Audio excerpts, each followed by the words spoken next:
This removes hard-coded paths and makes it portable.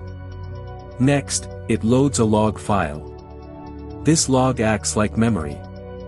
It tells the system what has already been installed.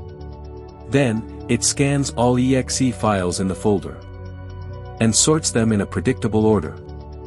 For each installer, the script makes a decision: install or skip. This decision logic is the heart of the system. Now let's see it in action. I'll start the installer dashboard. The script begins scanning the folder. You can see installers running one by one. Already installed applications are skipped automatically.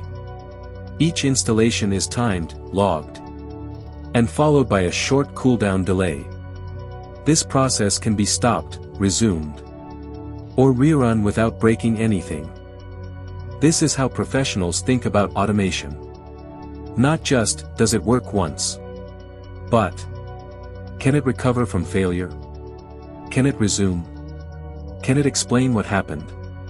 Small scripts like this solve very real problems for developers, IT teams, and power users.